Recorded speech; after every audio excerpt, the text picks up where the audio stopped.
Hello aspirant, कैसे हैं आप लोग। आई होप आप लोग बहुत अच्छे हैं और आपकी तैयारी बहुत अच्छी चल रही होगी। हम लोग बिहार का सबसे मेजर इंसिडेंट, जो बिहार हिस्ट्री का सबसे बड़ा इंसिडेंट माना जाता है, उसको आज बहुत अच्छे से डील करने जा रहे हैं, जो है हमारा चंपारण सत्याग्रह। आप लोग सबको बहुत अच्छे से सुने होंगे कि गांधी जी ने पहली बार अपना सत्याग्रह जो शुरू किया वो चंपारण से शुरू शुरू किया। कैसे हम लोग के लिए, बिहार के लिए इंपॉर्टेंट है और इसमें हम लोग क्या क्या देखने जा रहे हैं, आप लोग इस कहानी को समझें और बहुत अच्छे से, क्योंकि इससे एक दो सवाल हर साल ऑन एन एवरेज एक सवाल जरूर होता है और ये आपको being a Bihari, being a student, आपको ये जानना बहुत जरूरी हो जाएगा। चलिए हम लोग देखते हैं चंपारण सत्याग्रह। चंपारण सत्याग्रह होता कहां है भाई साहब? तो बिहार के चंपारण जिले में होता है। ठीक है, ये आप लोग को सबको अच्छे से पता होगा। चलिए, इसको बोला गया महात्मा गांधी के द्वारा फर्स्ट सत्याग्रह, ये पहला सत्याग्रह था। महात्मा गांधी 20 साल रह करके साउथ अफ्रीका से भारत लौटे। कब लौटे थे महात्मा गांधी? 9 जनवरी 1915 को लौटे थे। जब ये भारत लौटे थे तो लौटने के बाद इनका पहला संघर्ष, पहला जो बोलते हैं ना कि उनको कह सकते हैं आपकी, उनका पहला हथियार उठाने का, भाई किए तो नॉन वायलेंस थे, बिना हथियार का काम किए थे, लेकिन पहली बार वो जंग में कूदे, पहली बार समाज कल्याण के लिए कूदे, कब? तो चंपारण सत्याग्रह में कूदे। ठीक है, 9 जनवरी 1915 को आते हैं। 9 जनवरी को हम लोग क्या मनाते हैं? प्रवासी दिवस। प्रवासी दिवस, ये आप लोग के लिए इंपॉर्टेंट हो जाता है। गांधी जी के द्वारा किया गया हर एक एक्ट आप लोग के लिए इंपॉर्टेंट है, क्योंकि गांधी जी बिहार के लिए बहुत ज्यादा इंपॉर्टेंट हो जाते हैं। हर बार एक सवाल, मेंस में एक सवाल, प्रीलिम्स में एक से दो सवाल, तीन तीन सवाल भी पूछा गया है। सरस्वती का पेपर उठा लीजिए, राजकुमार शुक्ला से लेकर के सब कुछ पूछ दिया उसमें। तो हम लोग को गांधी जी को हर एक छोटे छोटे बिंदुओं पर फोकस करना है। ठीक है, तो इनके द्वारा शुरू किया गया पहला सत्याग्रह कौन बनता है? एक सवाल यहां बनेगा, चंपारण सत्याग्रह। ठीक है, दूसरा, इनका ये फर्स्ट सिविल डिसोबीडियंस मूवमेंट था। दो क्वेश्चन यहां से बन सकता है। गांधी जी का फर्स्ट सिविल डिसोबीडियंस मूवमेंट कौन सा था? चंपारण सत्याग्रह। और पहला इनका सत्याग्रह कौन सा था? चंपारण सत्याग्रह। यहां पर क्लियर होते हैं। अब आते हैं थोड़ा सा बैकग्राउंड को समझते हैं कि चंपारण में हो क्या रहा था, चल क्या रहा था, गांधी जी को इतना बड़ा कदम क्यों उठाना पड़ा, गांधी जी को पहला सत्याग्रह चंपारण से क्यों करना पड़ा और कौन उनको इनवाइट किया, सारा कहानी को समझेंगे। पहले उसके एक बैकग्राउंड को समझते हैं कि चंपारण में चल क्या रहा था। चलिए, चंपारण में इंडिगो कल्टीवेशन सिस्टम, इसको समझते हैं। चंपारण में नील की खेती का जो एक सिस्टम था उसको समझते हैं पहले। तो पहला सिस्टम क्या था? इसको बोलते हैं जेराइट। ये सिस्टम क्या था? जेराइट सिस्टम में क्या था? Cultivation was under the management, यानी ब्रिटिश सरकार खुद, मान लीजिए ब्रिटिश सरकार कोई 10 कट्ठा जमीन ले लिया, 10 कट्ठा, 20 कट्ठा, 10 बीघा जमीन ले लिया, 10 बीघा जमीन है ब्रिटिश सरकार का, तो ये यहां पर जितना इंडिगो, जितना नील का खेती करेगा, डायरेक्ट उसके कंट्रोल में होगा। इसका डायरेक्ट जो भी कितना खर्च होना है, कितना इससे उपजाऊ निकलेगा, ये सारे किसके खाता में जाएगा? ये ब्रिटिश के खाता में जाएगा। इसमें टोटल मालिक ब्रिटिश होगा। तो जेरेट सिस्टम में ये होता था। असामीवार सिस्टम एक दूसरा था, जिसमें क्या होता था कि factory chief land cultivated by tenant. एक फैक्ट्री चीफ, जो किसका फैक्ट्री? तो नील का जो था, इंडिगो का जो फैक्ट्री के चीफ मालिक था, वो क्या किया था कि कुछ लैंड एक्वायर कर लिया था और वहां से वो टेनेंट यानी मजदूरों को रखता था और रख करके मजदूरों से काम करवाता था और अपने फैक्ट्री में उसको, इंडिगो को ले जा करके, इंडिगो प्यूरिफाई करके इंडिगो को इंडिया से बाहर भेजा जाता था। तो ये क्या था, यहां से सेपरेशन बहुत शुरू हो गया। यहां से जितने भी हमारे टेनेंट थे, जितने भी हमारे फार्मर्स थे, उनको सबसे ज्यादा प्रॉब्लम कहां से शुरू हो गया? तो असामीवार सिस्टम से शुरू हो गया। एक और सिस्टम था जो कि मुख्य कारण बना चंपारण में रिवोल्ट का, वो था तिनकटिया सिस्टम। इसको हम लोग बोलते हैं तिनकटिया सिस्टम। तिनकटिया सिस्टम में क्या होता है भाई साहब? देखिए, Tinkathia system, tenant has to cultivate indigo, मजबूरी है करना, आपको फोर्स किया जाएगा, कैसे नहीं करोगे, क्या करना है? इंडिगो ऑन 3 कट्ठास पर बीघा। एक बीघा में कितना कट्ठा होता है? 20 कट्ठा होता है। ठीक है, एक कट्ठा में 20 बीघा, सॉरी, एक बीघा में 20 कट्ठा होता है, तो 3 कट्ठा इसको बनाना था। 3 कट्ठा, 3 कट्ठा किसको?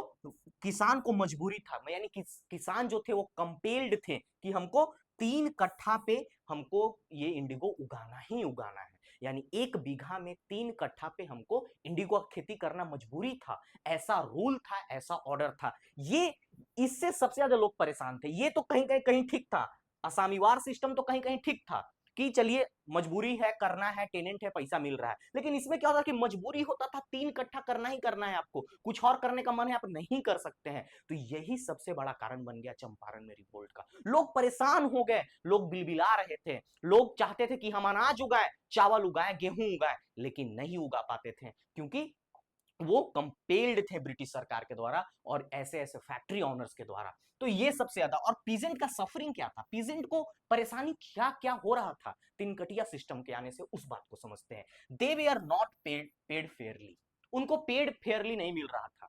किसी को अच्छा खासा, जो भाई चापलूसी कर रहा है किसान, उसको बढ़िया मिलता था। सेम इंडिगो उगा रहा है और तो उसको बढ़िया मिल रहा है, और सेम इंडिगो जो उगा रहा है, गरीब है, थोड़ा सा वंचित है, उसको कम पैसा मिल रहा है। तो फेयरली पेड नहीं था, हर का रेट अलग अलग था। परेशान थे लोग इसी बात से। और उन लोग को रेगुलर पेड भी नहीं मिलता था, इरेगुलर पेड है, चलो ठीक है 2 महीना बाद पेमेंट देंगे, 3 महीना बाद पेमेंट देंगे। क्रॉप फेल हो गया, इंडिगो का अच्छा सा खेती नहीं हुआ, पेमेंट फिर भी आपको उस तरह का नहीं मिलेगा, हाई करके नहीं मिलेगा। चलिए मान लीजिए 17 कट्ठा में अगर उसका चावल गेहूं बढ़िया नहीं हुआ है तो चलिए उसको थोड़ा सा कंपनसेशन दे दे, ताकि इंडिगो उसने 3 कट्ठा में उगाया है, रूल को माना है। ऐसा कोई रूल नहीं था। तो इस तरह से ब्रिटिश इतना ज्यादा क्रुएलिटी कर रहा था। Force cultivation ruined the soil fertility. लोग इंडिगो को उगाने से दूर इसलिए भी भाग रहे थे क्योंकि इंडिगो उगाने के बाद जो सॉइल, जो मान लीजिए इंडिगो 3 कट्ठा में, एक पास 1-1 कट्ठा जमीन था, 3 कट्ठा में क्या किया, इतना में इंडिगो उगा दिया, ठीक है। तो इसका जो जमीन का इसका फर्टिलिटी ना 1-1.5 साल तक खराब हो गया, ठीक है। अगला बार उसको इंडिगो उगाना होगा, इसमें हुआ तो अगला 1.5 साल के लिए ये भी 1 डेढ़ खराब हो गया, ठीक है। तो इसका तो आधा जमीन 2 साल में बर्बाद हो गया। अब फिर उसको मजबूरी है 3 कट्ठा में उपजाऊ देना है, क्योंकि पैसा उसको, पैसा से उसी से उसका घर चल रहा है। तो अगला साल इसमें किया इंडिगो, फिर ई उपजाऊ नहीं हुआ। जब तक ई उपजाऊ हुआ तब तक इसका पूरा जमीन बंजर हो गया। समझिए उसके पास कितना जमीन, 3 ही कट्ठा जमीन बच रहा है अब जो उपजाऊ हो रहा है, क्योंकि जमीन का फर्टिलिटी रातों रात नहीं होता है। एक बार इंडिगो कर दिए तो समझिए कि आपको 1 से 1.5 साल लगेगा सॉइल की फर्टिलिटी को मेंटेन करने में, वो भी अच्छे से। आप उस समय मैन्योर क्या होता था, गोबर होता था, नेचुरल मैन्योर, ठीक है। तो उस समय करने में 1-1.5 साल डिकम्पोजिशन होने में बढ़िया से लग जाता था। तो लोग इससे भी दूर भागते थे कि हमारा खेत बर्बाद हो रहा है। Fest oppressive taxes and rent, बहुत ज्यादा टैक्स था, रेंट था। मान लीजिए अगर कोई ऑपरेसिव कर रहा है, मतलब कोई क्या कर रहा है, अपोज कर रहा है कि ना हम नहीं उगाएंगे, उसको क्या किया, तुम बहुत ज्यादा टैक्स दोगे, लगान तुमको इतना देना पड़ेगा कि तुम्हारे कंधे झुक जाएंगे, इस तरह का पॉलिसी था। उसके बाद इन्फ्लिकेशन ऑफ हेवी फाइन्स। अगर जो व्यक्ति 3 कट्ठा नहीं इंडिगो कर पाया, जो व्यक्ति रूल्स एंड रेगुलेशन को फॉलो नहीं कर पाया, उसको हेवी फाइन देना पड़ा। हेवी हेवी फाइन दिया जा रहा था। लोग अपने अपने साहूकारों से पैसा लेकर के, यहीं पर तो आता है, यहीं पर आता है लैंडलॉर्ड का कहानी। Landlords and money lender, money lender, यहीं से बिहार और से और बदतर स्थिति में, मतलब डूबने लगा। बिहार का स्थिति यहीं से खराब होने लगा। वहां के लोग क्या करते हैं, हेवी टैक्स देना है, पैसा नहीं है, क्या करेंगे, मनी लेंडर साहूकार से पैसा लेंगे। तो यहां से कंसेप्ट, यानी मेंस में आप लोग इस तरह से इसको जोड़ सकते हैं। यहां पर ये मेंस के लिए इंपॉर्टेंट पॉइंट हो जाता है। चलिए अब आते हैं गांधी जी का एंट्री कराते हैं। इतना तो कहानी आप लोग बैकग्राउंड समझ गए कि क्यों चंपारण में गांधी जी का एंट्री जरूरी था। अब गांधी जी का एंट्री कैसे होगा, गांधी जी का एंट्री होता है किनके द्वारा, राजकुमार शुक्ला। ये नाम याद रखेंगे, बहुत बार सवाल पूछ चुका है कि हु इनवाइटेड गांधी जी इन चंपारण। तो गांधी जी को चंपारण में इनवाइट करने वाले भाई साहब कौन थे, राजकुमार शुक्ला थे। इधर ही देखिए फोटो में राजकुमार शुक्ला होंगे, राजकुमार शुक्ला थे। यही गांधी जी को इनवाइट किए थे कि आइए चंपारण की दुर्दशा को देखिए, चंपारण की ये कहानी को समझिए, और यहाँ आकर के लोगों को हिम्मत दीजिए, लोगों को छुटकारा दिलवाइए इनसे, ठीक है। A local peasant, Rajkumar Shukla के बारे में थोड़ा सा समझ लीजिए, क्या थे, लोकल पीजेंट थे। लोकल पीजेंट थे और एक लोकल लीडर थे, कहाँ के, चंपारण के। चंपारण में वो भी एक भुक्तभोगी थे, थोड़ा सा वो स्ट्रांग थे, थोड़ा सा वो ब्रॉड माइंडेड थे, थोड़ा सा पढ़े लिखे थे, और वो थोड़ा सा मतलब लोगों की पीड़ा को वो समझ रहे थे। इसलिए वो क्या किए कि यहां से निकले और गांधी जी को जाकर के पहली बार कहां मिलते हैं, लखनऊ सेशन में मिलते हैं। कहां मिलते हैं, ये सवाल बनेगा कि पहले बार राजकुमार शुक्ला गांधी जी से कहां मिले। गांधी जी से राजकुमार शुक्ला लखनऊ के सेशन में मिले। कब कब होता है सेशन, 1916 में, जब जिस समय लखनऊ पैक्ट हुआ उस समय 1916 में जाकर के राजकुमार शुक्ला गांधी जी से मिले। और गांधी जी से मिले और वहां पर उन्होंने अपनी सारी कहानी गांधी जी को बताया, क्योंकि वो जान रहे थे कि गांधी जी बढ़िया वकील हैं। वो तो इस मैटर से सोच रहे थे कि कुछ केस मुकदमा होगा, कचहरी जाएंगे, कोर्ट जाएंगे, बढ़िया बैरिस्टर बन के आए हैं, 20 साल साउथ अफ्रीका में नाम था गांधी गांधी गांधी, बहुत बड़े वकील हैं गांधी जी। तो वो सोच रहे थे कि गांधी जी हम लोग के लिए एडवोकेसी करें, सामने से जाएं, हम लोग का पक्ष को रखे ब्रिटिश के सामने और इसको एनल्ड करवाएं, ये जो तिनकटिया सिस्टम है इसको बाहर खींच निकाले। ये उनका बहुत अच्छा सोच था। तो एक रिजोल्यूशन को पास किया गया भाई। लखनऊ सेशन में कांग्रेस की कमेटी बैठती थी, इंडियन नेशनल कांग्रेस की कमेटी 1916 में लखनऊ सेशन में, वहां पर एक रिजोल्यूशन को पास कराया गया। देखिए कांग्रेस, जब तक कांग्रेस हम लोग का मुख्य तक कौन डिसीजन लेता था, कांग्रेस लेता था। तो कांग्रेस इस रिजोल्यूशन को पास करेगा तब क्या होगा, और लीडर्स का सपोर्ट मिलेगा। गांधी जी अकेले मान लीजिए कांग्रेस के विरुद्ध नहीं जा सकते थे, क्योंकि गांधी जी आते के साथ कांग्रेस के साथ मिलकर वो अपना शुरुआत किए थे सारे जर्नी का। तो वो क्या हुआ कि कांग्रेस से रिजोल्यूशन को पास कराना बहुत जरूरी था। इसमें रोल कौन प्ले किए, बर्ज किशोर प्रसाद, ये याद रखिएगा। इन्हीं को हम लोग कहते हैं क्या, सोल ऑफ चंपारण सत्याग्रह। ये एड़ी चोटी का जोड़ लगा दिए और लखनऊ सेशन में उन्होंने चंपारण सत्याग्रह के लिए गांधी जी को मनाया तो राजकुमार शुक्ला ने उस रेजोल्यूशन को पास कराया कि नहीं ये गलत हो रहा है बिहार में, चंपारण में ब्रिटिश ये एकदम बर्बरता पूर्वक ये काम कर रही है, इसको रोकना है। इस रेजोल्यूशन को पास कराने में सबसे बड़ा हाथ किनका था, यही पास ही करवाए थे बर्ज किशोर प्रसाद, नाम याद रखिएगा, इसीलिए इनको कहा गया सोल ऑफ चंपारण सत्याग्रह। ये बात आप लोग यहां से सवाल बनेगा, सोल ऑफ चंपारण सत्याग्रह। अब आते हैं राजकुमार शुक्ला गांधी जी से मिलते हैं कलकत्ता में, याद रखिए ये इंपॉर्टेंट सवाल है। गांधी जी से 1917 में गांधी जी से मिलते हैं अप्रैल 1917 में। अब यहीं से गांधी जी को कहेंगे कि बाबा धोती ना छोड़ बाबा। अब गांधी जी का धोती पकड़ के वो खींच के लेके जाते हैं, लेकिन अब नहीं छोड़ेंगे आपको, अब आपको चलना पड़ेगा।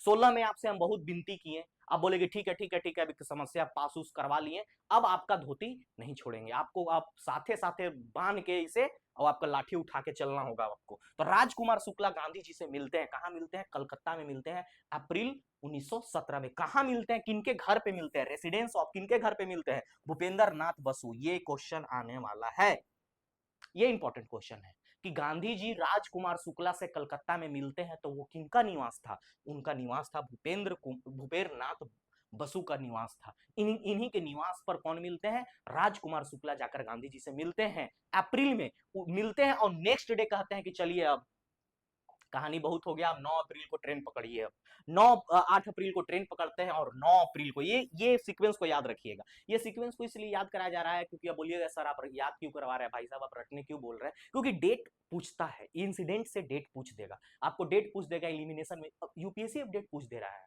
यूपीएससी का एग्जैक्ट फैक्ट पूछ दिया था, वही आपका इसका स्वदेशी मूवमेंट का, कब स्वदेशी मूवमेंट इनेक्टेड हुआ। तो इस तरह से 7 अगस्त का कहानी वो पूछ चुका है। तो बीपीएससी बहुत बार पूछा, उसका तो ट्रेंड है। तो ये डेट को हम लोग ध्यान रखेंगे क्योंकि अभी तक डेट से गांधी जी का डेट इंपॉर्टेंट है, क्योंकि गांधी जी जहां शामिल हुए हैं सारा डेट इंपॉर्टेंट है। शुक्ला और गांधी जी निकले 9 अप्रैल को, ठीक है, कलकत्ता से दम पकड़े धोती के बाबा आप नहीं छोड़ेंगे, चलिए अब आपको चलना पड़ेगा, चलिए मुजफ्फरपुर मोतिहारी आपको चंपारण हांडी खिलाते हैं। उनको लेकर के वहां से निकल गए। 9 अप्रैल को निकले तो 10 अप्रैल को कहां पहुंचते हैं, मुजफ्फरपुर। ये इंपॉर्टेंट डेट है। गांधी जी का आगमन मुजफ्फरपुर में कब होता है, 10 अप्रैल को, याद रखिएगा 10 अप्रैल 1917। 18 मत चल जाना, 1917 1917 का कहानी चल रहा है, कहीं ईयर नहीं लिखा है, हम देखिए यहाँ ईयर लिखा हुआ है, ठीक है, इधर ईयर नहीं लिखा हुआ है, बार बार ईयर कितना लिखे, तो ये 1917 की कहानी हम लोग खींच रहे हैं। तो 10 अप्रैल 1917 को मुजफ्फरपुर में गांधी जी का लैंडिंग हो गया एंड राजकुमार शुक्ला को।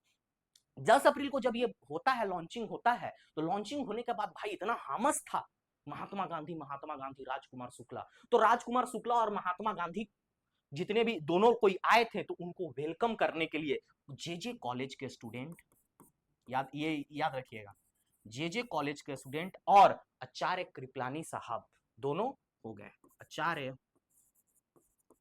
कृपलानी ने वेलकम किया। याद करिए, यहां से सवाल बनेगा, क्वेश्चन यहां से बनेगा, who has welcomed Mahatma Gandhi on 10th of April on Muzaffarpur, ठीक है, इन मुजफ्फरपुर किन किन ने उनका स्वागत किया, तो जेजे कॉलेज के स्टूडेंट थे, लॉ कॉलेज के स्टूडेंट थे, और आचार्य कृपलानी, यहाँ के लॉ कॉलेज के भाई तो बैरिस्टर साहब आ रहे हैं उनको वेलकम करने के लिए, और आचार्य कृपलानी ये आगे बढ़कर महात्मा गांधी को रिसीव किए, उनको अच्छे से वेलकम किए, माला वाला पहनाए, इस तरह से एकदम भीड़ हुजूम देखिए किस तरह से, इस तरह से हुजूम, सब यंगस्टर देखिए, सब सारे यंगस्टर हैं, सब स्टूडेंट है जेजे कॉलेज के, ये सब सारे स्टूडेंट है, और इधर ही आचार्य कृपलानी साहब हैं इधर। तो ये सब इनको स्टेशन से रिसीव करके और आगे की ओर बढ़े। और गांधी जी अभी डायरेक्ट लैंड नहीं किए। देखिए गांधी जी बहुत सुलझे हुए व्यक्ति थे, उनके व्यक्तित्व को पहले समझिए। वो तो बोले कि भाई हम तो राजकुमार शुक्ला का सिर्फ स्टेटमेंट सुने हैं, एक तरफा कहानी सुने हैं। वो क्या किए कि 4 दिन 10 तारीख को वो मॉर्निंग में लैंड किए, उसके बाद वो 14 तारीख तक, 14 अप्रैल तक वो क्या किए, सारे सिचुएशन को रीड किए। कि भाई ऐसे एक तरफा कहानी नहीं ना है कि हाँ कि कोई आके हमको सामने रोगा दिया, हम उसके बात में सुन के उसको सपोर्ट करने लगे। He is a good lawyer and good, he is a good lawyer and good lawyer का क्या होता है, एक अच्छे वकील का क्या होता है पहचान, की वो दोनों पक्ष को सुनता है और पक्ष सुनने के बाद उस पक्ष को सपोर्ट करता है जहां उसको लगता है कि हाँ सही है। तो गांधी जी उस पक्ष के व्यक्ति थे। उन्होंने क्या किया कि दोनों पक्ष को समझा। उन्होंने समझने के लिए 3-4 दिन का भ्रमण किए और देखे पहले तिनकटिया क्या है, असामवार क्या है, जेराइट क्या है, सब सारी चीजों को उन्होंने देखा और देख करके वो फाइनल कॉल लेते हैं और 15 अप्रैल को वो मोतिहारी लॉन्च हो जाते हैं। अब जैसे ही गांधी जी 15 अप्रैल को मोतिहारी लॉन्च हुए, ब्रिटिश को हड़कंप हो गया, क्योंकि हड़कंप तो यहीं से था।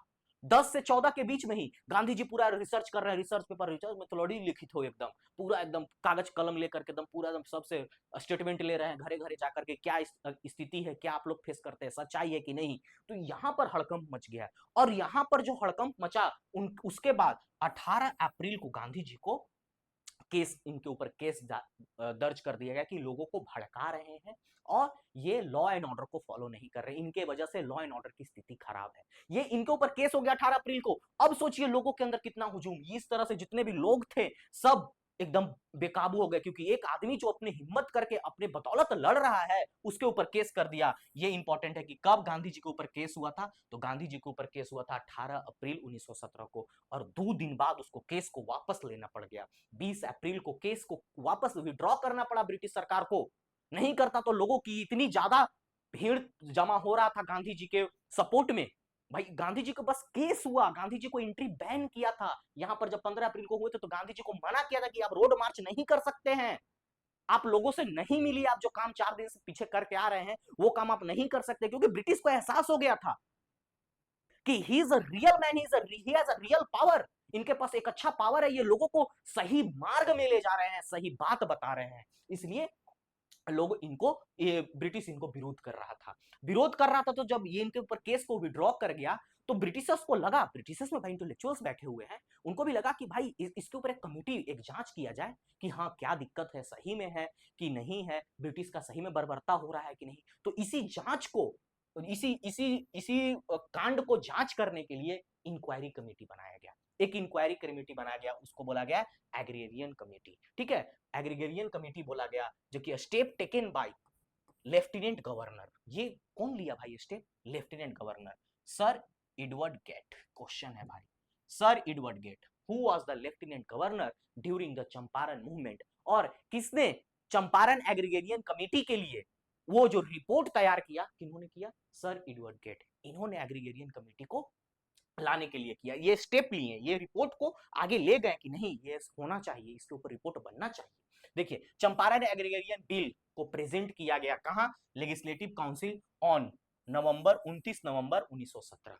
ये जो बिल बना, ये जो सर एडवर्ड गेट के इसमें उनके संक्षिप्त में उनको मद्देनजर रखते हुए इस बिल को नवंबर 29 नवंबर 1916 को क्या किया गया? बनाया गया और उसे प्रेजेंट किया गया 29 नवंबर 1917 को। इसे लेजिस्लेटिव काउंसिल में रखा गया कि ये बिल है, और इसको 1 मई 1918, यहीं से तो सवाल पूछता है भाई, 1 मई 1918 को Champaran agrarian act was passed by the signature of lieutenant governor sir Edward Gait. इनके द्वारा, इनके भाई फाइनल डिसीजन तो हो चुका था, बस साइन मोहर यही मारेंगे ना, क्योंकि लेफ्टिनेंट गवर्नर यही है, मार करके बिल को पास कर दिया गया और ये एक्ट बन गया, पास हो गया था, नवंबर में रखा गया और ये 1 मई 1918 को ये एक्ट बन गया। और एक्ट बनते ही तिनकटिया सिस्टम वाज रिजॉल्व और टेकन विड्रॉन, तिनकटिया सिस्टम को वापस लिया गया। अब आते हैं members of Champaran agrarian committee, कौन कौन इसके मेंबर थे, इसको आप लोग इंपॉर्टेंट रखिएगा, ये सवाल एक बार पूछा जा चुका है और एक बार इससे और सवाल पूछा जाएगा। देखिए एफजी स्ले, ये कौन थे? चेयरमैन, यहां से सवाल बनेगा direct, who was the chairman of Champaran agrarian committee, कौन थे चेयरमैन? तो FG Sly was the chairman. इसमें कौन थे? LC Adami, Harihar Prasad Narayan Singh, DJ Reid, यही ऑप्शन में था पिछले बार, और बाकी सब गलत था। यही एगो थे मेंबर, महात्मा गांधी, ठीक है, इसी को बच्चा सोचा कि गलत है, इसी को काट दिया था, नहीं यही थे। ऑल ऑफ द एबव पिछले सवाल एक पूछा गया है। कृत्यानंद सिन्हा, 6 मेंबर की ये लोगों की ये कमिटी को बनाया गया। ये कमिटी क्या किया, इसी को इसको सुपरविजन किया और इसको बिल बना करके जमा किया नवंबर में, और बिल पास हो गया मई में। कहानी यहां तक क्लियर है आप लोग को? चलिए अब आगे बढ़ते हैं, आगे देखते हैं Gandhi ji broader contribution in Bihar. Gandhi ji का और क्या ब्रॉडर कंट्रीब्यूशन है बिहार में? उस समय वही पेज लहर वही था, वही लहर में बढ़िया बढ़िया काम किए गांधी जी। कस्तूरबा गांधी भी उनके साथ दिए। चलिए, स्टार्टेड स्कूल्स, स्कूल स्टार्ट किए, किनके किनके, ये नाम याद रखिएगा, महादेव देसाई, नरहरि पारिक एंड कस्तूरबा गांधी, ठीक है। इनके साथ ये सब हो सकता है कि ऑप्शंस में नाम दे दे, तो सुना सुना नाम रहना चाहिए आप लोग को, ठीक है। तो ये इनके साथ, इन लोगों के साथ मिलकर उन्होंने स्कूल शुरू किया। 18 नवंबर को, ये इंपॉर्टेंट सवाल है, 18 नहीं 8 नवंबर को, 8 नवंबर को 8 नवंबर 1918 को गांधी जी और कस्तूरबा गांधी विजिट करते हैं चंपारण में। तो चंपारण में गांधी जी और कस्तूरबा गांधी पहली बार कहा, कब विजिट किए? 8 नवंबर 1918। अब आते देखते हैं स्कूल और कहां कहां जगह खोला गया। 14 नवंबर को, 8 नवंबर को गांधी जी कस्तूरबा गांधी पहली बार चंपारण आए, ये सवाल बनेगा। 8 तारीख को आए, देखिए 14 तारीख को क्या हो गया, भरवा लाखेन सेन में एक स्कूल खोला गया 14 नवंबर को, ठीक है। दूसरा स्कूल 20 नवंबर को कहां खोला गया? भितरवा में खोला गया, ठीक है, भितरवा में खोला गया, नेपाल, ठीक है। 17 जनवरी 1918 को मधुबन स्कूल खोला गया, ये नेपाल के तेराई में है, नेपाल तेराई में है ये, ठीक है, नेपाल तेराई में है भितरवा, ठीक है। बिहार चंपारण से जस्ट चल जाइए 20 कदम चल जाइएगा नेपाल में, आप लोगों को तो पता ही है। चलिए, कुछ किताब उस समय पब्लिश किया गया उस इंसिडेंट्स को देखते हुए। 2014-15 से ही हो रहा था कहानी, 2014-15 से ही उनके बारे में, चंपारण की दुर्दशा को लिखा जा रहा था बहुत बड़े बड़े ऑथर्स के द्वारा, तो उनके हम थोड़ी सी चर्चा कर लेते हैं। चलिए, गांधी जी इन चंपारण, बहुत इंपॉर्टेंट किताब है ये किनके द्वारा, ये सवाल आएगा, दीनानाथ गोपाल तेंदुलकर, इनके द्वारा एक किताब लिखा गया, गांधी जी इन चंपारण, गांधी जी इन चंपारण। चंपारण में अंधेरा, ये प्रताप मैगजीन में गणेश शंकर विद्यार्थी जो उसके चीफ एडिटर थे, कहां से प्रिंट होता था ये? Pratap magazine, Pratap magazine, Pratap newspaper, magazine नहीं, न्यूज़पेपर, प्रताप न्यूज़पेपर में ये कानपुर से प्रिंट होता था। इसके चीफ एडिटर थे कौन? गणेश शंकर विद्यार्थी। इन्होंने एक लिखा, एक एडिटोरियल लिखा, किसको लिखा इन्होंने? चंपारण में अंधेरा। चंपारण में अंधेरा और चंपारण में अंधेर दोनों अलग अलग है, यहाँ पर कंफ्यूज होते हैं लोग। देखिए, चंपारण में अंधेर लिखा गया किसके? पीर मोहम्मद मुनीस के द्वारा, और चंपारण में अंधेरा लिखा गया है गणेश शंकर विद्यार्थी, जो कि चीफ एडिटर थे किसके? प्रताप न्यूज़पेपर पे।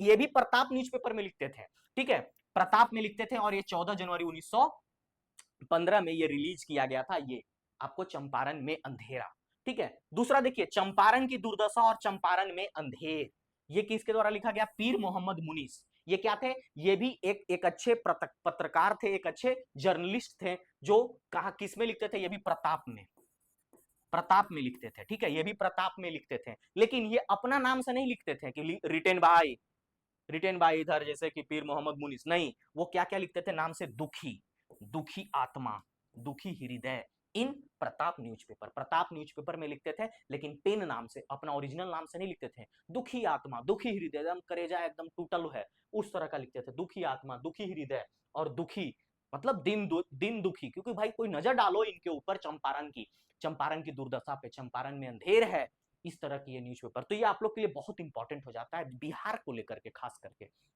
ठीक है। समझ, आई होप कि ये कहानी आप लोग को यहाँ तक बहुत अच्छा लगा होगा। यही था बस, इसको डिटेल में भाई रिसर्च मत करने लगा कुछ भी, यही है आपका सिलेबस और यही आपसे पूछा जाएगा, इससे बाहर कुछ भी नहीं पूछा जाएगा। आई होप कि आप लोग को ये कहानी समझ में आए। अगर किसी तरह का कोई डाउट हो, आप लोग टेलीग्राम चैनल पे चले जाए, ताकि इसका आपको पीडीएफ मिल जाए, और कोई भी समस्या हो आप लोग इस कॉन्टैक्ट नंबर पे हमें डायरेक्ट कॉन्टैक्ट करें, हमारी टीम से बात करें, और मोर इन्फॉर्मेशन के लिए civilsangram.com पे जा करके वहाँ आप और भी बहुत सारी चीजें आप देख सकते हैं। इसी तरह से आप लोग पढ़ते रहिए, हंसते रहिए, मुस्कुराते रहिए। आई होप ये लेक्चर आप लोग के लिए बहुत ज्यादा हेल्पफुल हो। कोई भी डाउट हो आप लोग जरूर इस पे हम लोग को इन्फॉर्म करें, और इसका पीडीएफ पीपीटी सब कुछ मिल जाएगा, इसी पे आप लोग को अपलोड हो जाएगा। आई होप आप लोग इस तरह से पढ़ते रहिए। गर्मी बहुत ज्यादा है, खुद को हाइड्रेटेड रखें और मुस्कुराते रहें, और यूं ही पढ़ते रहें सिलसिला, जब तक आपकी चैन ना हो जाए। बहुत बहुत धन्यवाद।